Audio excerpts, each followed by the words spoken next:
Bonjour à tous et bienvenue dans Rue de la République. En ce dimanche de Pâques, nous recevons Yannick Ohanessian, l'adjoint au maire en charge de la sécurité, secrétaire de la Fédération socialiste des Bouches-du-Rhône. Bonjour Yannick Ohanessian. Bonjour. À mes côtés, pareil pour ce dimanche de Pâques, Léo Purguette, le président, le directeur éditorial de la Marseillaise. Bonjour Léo. Bonjour. Alors on va évidemment vous parler de la visite du président de la République, Yannick Ohanessian, sur cette opération PlaceNet XXL qui continue avec des effets en tout cas à long terme. Alors on va rentrer directement dans le débat. Comment est-ce que vous voyez-vous cette opération ? Est-ce que c'est une opération qui était nécessaire, qui va être efficace, ou est-ce que c'est un plan de com'? D'abord, permettez-moi de revenir un peu sur le contexte, si vous le voulez bien. C'est il y a 3 ans, le maire de Marseille, l'équipe municipale, constate du manque des effectifs de policiers dans cette ville, dans la deuxième ville de France, dans la cité phocéenne. Et de par là, on décide d'aller chercher des moyens nouveaux auprès du ministre de l'Intérieur, auprès du président de la République, à la fois pour lutter contre la délinquance du quotidien, mais à la fois pour qu'il y ait un vrai engagement, une vraie prise de conscience sur la question du narcotrafic. Ce qu'il faut comprendre sur ce narcotrafic, c'est que c'est en réalité un cartel, c'est une mafia qui est organisée, c'est une organisation pyramidale. Ce sont des individus qui, à l'extérieur des frontières nationales, commanditent un certain nombre de crimes et également organisent le réseau. Ils sont parfois derrière les verrous, parfois à des milliers de kilomètres d'ici, et pourtant c'est eux qui tiennent les rênes. Et donc ce que nous disons avec le maire depuis 3 ans, c'est nous souhaitons davantage d'effectifs de policiers, davantage d'opérations de police, et c'est ce que fait actuellement l'État, mais aussi de moyens conséquents autour de la police judiciaire, des magistrats, des enquêteurs, donnés... Ils ont été donnés d'une manière générale, oui, un peu on va dire, oui, peut-être pas suffisamment. Mais... Oui, il faut bien comprendre qu'il s'agit là d'une opération d'envergure nationale. Les opérations PlaceNet, c'est près de 800 policiers, gendarmes, CRS, magistrats, douaniers qui travaillent désormais main dans la main pour faire face à ce narcotrafic. C'est une bataille de tous les instants, et c'est une course contre la montre désormais qui s'organise. C'est pas de la com' donc ? Je ne sais pas si c'est de la com ou pas, ça je laisse ça aux commentateurs. Moi, ce qui m'intéresse, c'est qu'on agisse dans le concret. Il y a des femmes et des hommes qui subissent là de plein fouet tous les jours. C'est ceux qui vivent sur place. Et ça, ce sont les premières victimes du narcotrafic. Et c'est pour elles que nous devons travailler sans relâche pour mettre fin à ce narcotrafic. Vous citiez les magistrats notamment, certains d'entre eux ont parlé de narcoville. Est-ce que c'est un mot que vous reprendriez ? Je ne sais pas quel est le verbatim. Encore une fois, certains parlent de narcoville, on parle de narcomicide depuis l'année dernière. La réalité, c'est qu'il y a aujourd'hui un trafic organisé, international, et pour y mettre fin, il faut se doter de moyens nouveaux, d'une meilleure coopération internationale, d'avoir des magistrats qui soient d'ailleurs en dehors des frontières nationales pour organiser cette coopération, qu'on puisse imaginer aussi un régime carcéral spécifique d'isolement pour ceux qu'on arrêterait pour les gros bonnets, pour les têtes de réseau, pour qu'ils arrêtent d'agir derrière les verrous directement. Bon, voilà, tout est sur la table. La réalité, c'est que je le dis, si on considère que c'est une guerre que nous devons mener, alors il faut se doter de moyens conséquents pour faire face à la guerre. Alors, vous parlez de guerre et de moyens conséquents. Les habitants nous disent aussi, on est en manque de services publics. À la Castellane, par exemple, 6 000 habitants, il n'y a plus qu'un centre social. Et là, vous êtes désormais aux manettes de la ville. Donc, il vous appartient également de remettre du service public, de remettre du contact avec les gens. Bien sûr. Et j'ai presque envie de vous dire que c'est la mère des batailles. C'est terrifiant en fait la façon dont depuis des années, pour pas dire des dizaines d'années, on a abandonné une partie de la ville. On a laissé ces femmes et ces hommes seuls face à leur destin, au milieu des barres d'immeubles, au milieu du tout béton, des gosses qui rentrent au collège aujourd'hui dans la cité phocéenne qui n'ont jamais vu la mer. Et donc c'est ce que nous vivons aujourd'hui dans un certain nombre de quartiers dans le nord de la ville. Et donc oui, il faut se donner les moyens de remettre du service public, de remettre de l'action auprès des jeunes, de remettre les moyens dans l'éducation nationale aussi, de permettre à ce que le service postal continue de fonctionner, que les entreprises continuent de pouvoir rentrer dans ces cités. Et donc ça, c'est évidemment le rôle, bien sûr, des collectivités territoriales, c'est le rôle de l'État. Et c'est pour ça que je dis que derrière les actions de police, il y a une approche globale. à avoir. Et c'est sur cette voie-là que nous nous engageons avec le maire de Marseille. Alors, on vient de renouveler les contrats de ville en direction des quartiers prioritaires donc pour jusqu'en 2030. Est-ce que ce dispositif finalement suffit? Parce qu'on a l'impression que les quartiers prioritaires ils restent prioritaires éternellement et donc il y a un vrai problème d'efficacité dans la déghettoisation. Il y a surtout un problème de temps, c'est-à-dire avons-nous encore le temps d'attendre plusieurs années, pour pas dire plusieurs dizaines d'années? On est face à une urgence. Et face à l'urgence, il faut se doter de moyens nouveaux, efficaces, efficients pour agir tout de suite sur le quotidien des Marseillaises et des Marseillais, de celles et ceux qui vivent sur place. Des moyens nouveaux, c'est quoi? C'est en fait agir dans ce qui peut améliorer le cadre de vie tout de suite avec les bailleurs sociaux, avec la métropole, avec le département des Bouches-du-Rhône, avec évidemment les services de la ville de Marseille. Et ça, on a les moyens de le faire. Il y a ce qui relève évidemment du contrat de ville. Il y a ce qui relève de pouvoir penser ces quartiers à l'aune de 10 ans, 15 ans, 20 ans. Mais ce qu'on est capable de faire à aujourd'hui, ça se pose maintenant, ici, et c'est avec l'ensemble des acteurs. Si on élargit un petit peu notre focale à l'ensemble de la ville, on vous accuse, la droite en particulier marseillaise, vous taxe un peu de laxisme par rapport justement à la question de la sécurité. Alors, on a vu que le maire avait eu de bons sondages, mais que la sécurité, ou en tout cas le sentiment d'insécurité restait fort dans la ville. Qu'est-ce que vous répondez? Pas suffisamment de moyens policiers, pas suffisamment de caméras? Alors, je veux pouvoir leur dire, mais surtout en réalité aux auditeurs ou aux lecteurs, on n'a jamais autant investi dans la ville depuis que nous sommes arrivés dans nos fonctions, pour les questions de sécurité et de tranquillité. 300 policiers nationaux supplémentaires nets qui sont arrivés dans les commissariats et dans les services de la police judiciaire, des magistrats, des enquêteurs, 3 compagnies de CRS à demeure. On a, nous, ville de Marseille, fait le choix, j'ai envie de dire courageux, parce que les finances, évidemment, ne sont pas toujours au rendez-vous, de doubler les effectifs de la police municipale. On a donné des moyens nouveaux aux policiers municipaux. On a renouvelé le parc des armes de la police municipale, y compris les gilets pare-balles, y compris les véhicules. On a triplé la police municipale de nuit. On a créé une brigade de l'environnement et une brigade maritime qui n'existait pas dans cette ville. Il n'y a pas de naïveté de la part de la gauche au pouvoir aujourd'hui? Écoutez, il n'y a qu'à voir les résultats. D'abord, les Marseillais s'aperçoivent qu'il y a de plus en plus de policiers municipaux, on est en train d'organiser la sectorisation de la police municipale. Enfin, notre opposition municipale a agi dans cette ville pendant 24 ans. Pendant 24 ans, les Marseillais ne voyaient pas de police, du tout. Bon, désormais, on est en train de vouloir sectoriser cette police municipale, lui permettre de retrouver de l'îlotage dans les noyaux villageois, dans nos quartiers, dans les 111 quartiers de Marseille. Et ça, c'est une première. Et donc, on avance. Bien sûr qu'il y a un sentiment d'insécurité, mais je vais vous dire, le sentiment d'insécurité, il est aussi en partie lié à une question de salubrité publique, à une question de désordre public. Et ça, c'est aussi beaucoup de la compétence de la métropole aujourd'hui. Quand vous avez la ville qui est sale, où les poubelles débordent, où les rats, finalement, jonchent les rues, les trottoirs en permanence, vous avez aujourd'hui une vraie question qui est liée à la propreté de la ville. Et ça participe au sentiment d'insécurité.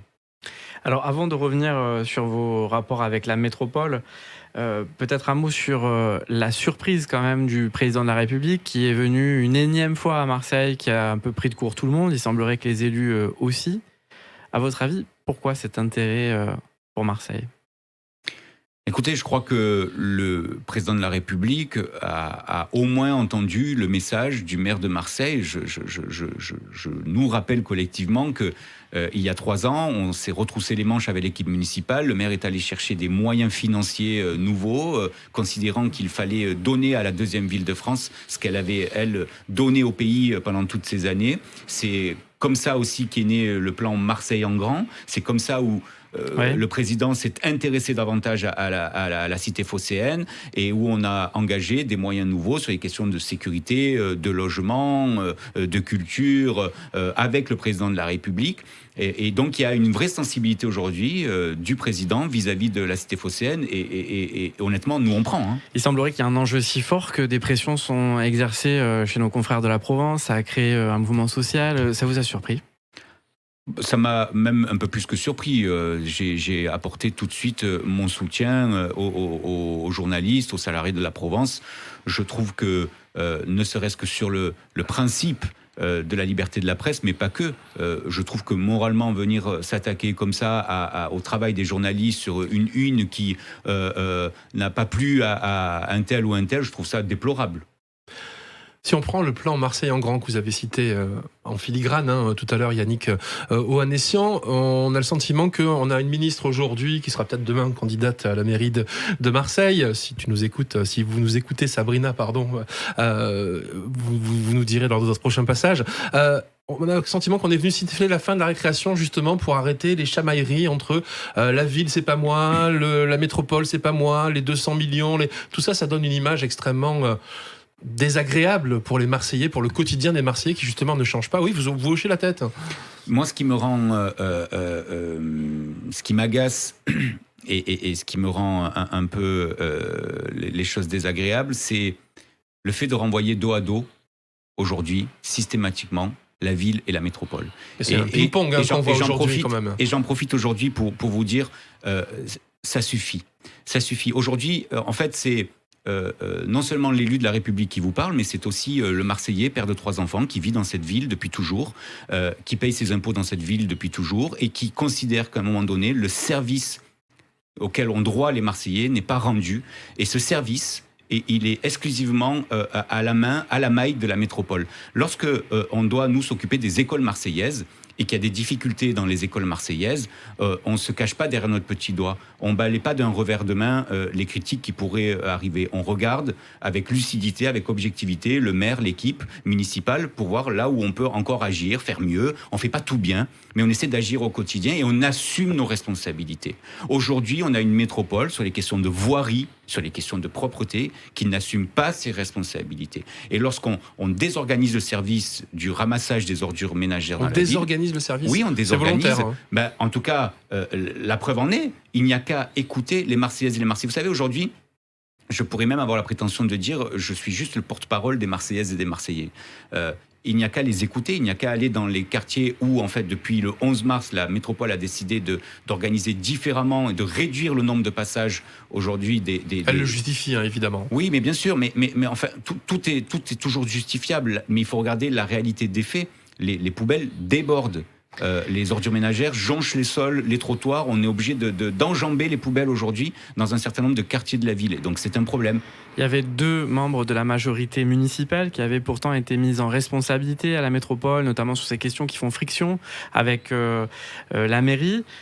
Ça marche pas ? C'est surtout qu'on y a cru. On y a vraiment cru.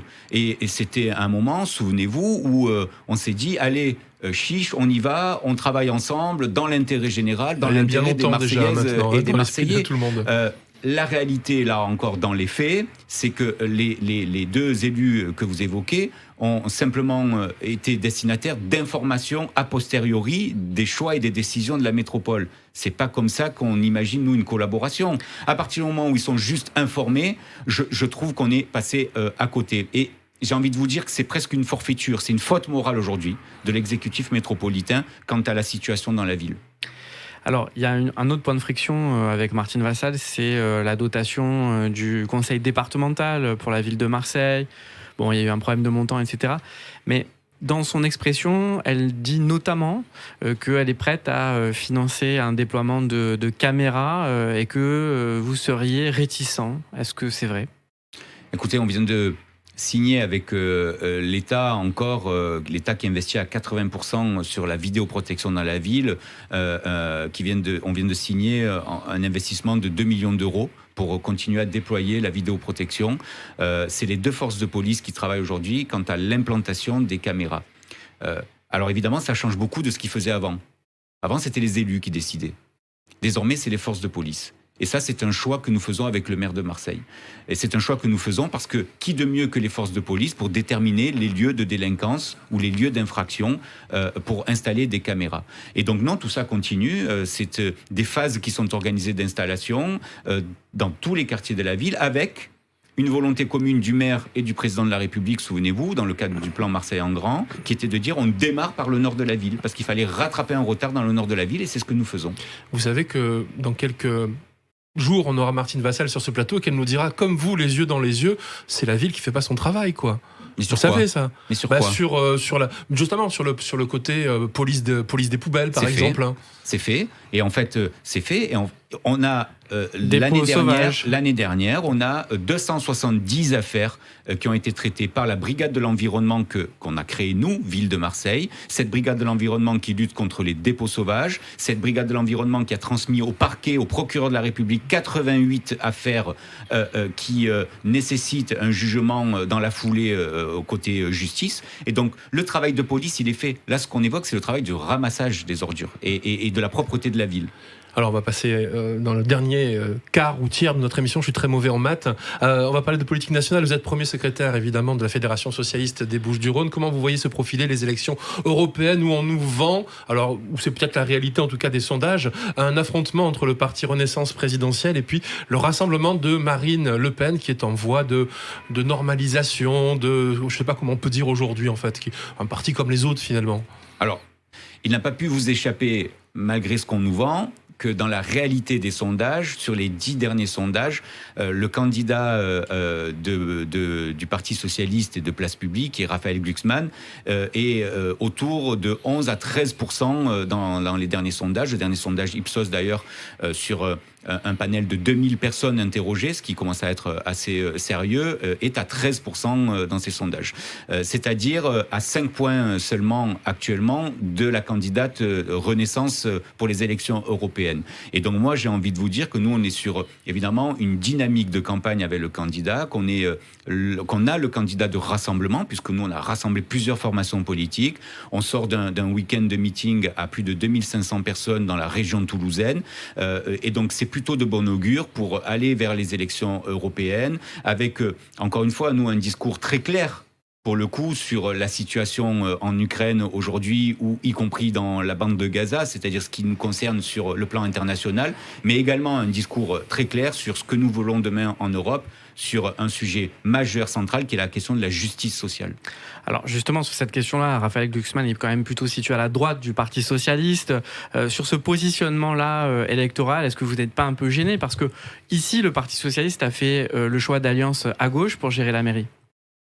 Oui, en l'occurrence, je ne sais pas ce que ça veut dire un positionnement à droite du parti ou à gauche du parti. La réalité, c'est qu'aujourd'hui... Très social-démocrate, très, on va dire, compatible au libéralisme européen. Bien sûr, et en fait, vous savez, pour demain aller au sommet des élections, ici les européennes, demain les présidentielles, vous le savez comme moi, il faut être en capacité d'agréger, de rassembler, de faire des additions. On ne peut pas rester sur, évidemment, un couloir électoral. Et donc, au contraire, moi je suis très fier qu'on puisse aujourd'hui rassembler de la gauche radicale jusqu'aux sociaux-démocrates pour partir aux élections européennes. Et c'est ce qu'incarne Raphaël Glucksmann. Alors, il y a une autre question qui se pose dans la période, c'est la question de la réforme de la loi Paris-Lyon-Marseille. Qu'en pensent les socialistes des Bouches-du-Rhône? Il semblerait que vous ne soyez pas tout à fait sur la même ligne que les socialistes parisiens. En tout cas, nous, c'est très clair. Il y a besoin de dépoussiérer cette loi PLM qui date un peu. Il faut revenir sur ce qui s'applique dans le droit commun pour l'ensemble des communes de France et donc réformer cette loi PLM, redonner évidemment un suffrage universel direct pour celui ou celle qui se fera élire aux élections municipales notamment. Ça veut dire supprimer les secteurs ? Ça veut dire en tout cas donner plus de poids au suffrage de celui qui va représenter les Marseillaises et les Marseillais dans l'hémicycle municipal demain. On voit bien que ce troisième tour qui s'organise régulièrement et les Marseillais ne sont pas forcément toujours au courant, qu'il y a un troisième tour, que ce sont ensuite les conseillers municipaux qui élisent en leur sein le maire ou la maire. Et donc, tout ça, franchement, c'est plus d'actualité. Désormais, les Marseillais doivent élire celui ou celle pour lequel ils ont voté. Yannick Ohanessian, dernière question dans cette émission, si vous le voulez bien. Les Jeux Olympiques, c'est une source de tracas pour vous ou ça va être une grande fête réussie? Est-ce qu'on s'y prépare correctement? J'ai envie de vous dire les deux, mon capitaine. C'est jusqu'ici une source de tracas parce que ça nécessite beaucoup de réunions, de travail avec les services de l'État, les services des collectivités territoriales, les partenaires aussi, publics, privés, Paris 2024 également. Mais c'est aussi tout ça pour une volonté d'avoir une vraie fête populaire, généreuse, joyeuse, notamment lors de la flamme olympique, mais aussi pendant toutes les épreuves des Jeux olympiques. Et donc, on se donne les moyens pour arriver à ce résultat. Avec, on l'espère, des institutions qui vont travailler ensemble. Yannick Coalition, merci beaucoup d'avoir été dans notre émission Rue de la République, adjoint au maire de Marseille en charge de la sécurité, secrétaire de la Fédération socialiste des Bouches-du-Rhône. J'étais aux compagnies de Léo Purguette en ce dimanche de Pâques. Merci. Je vous souhaite bien agréable. Passez une très bonne journée et à bientôt. Au revoir.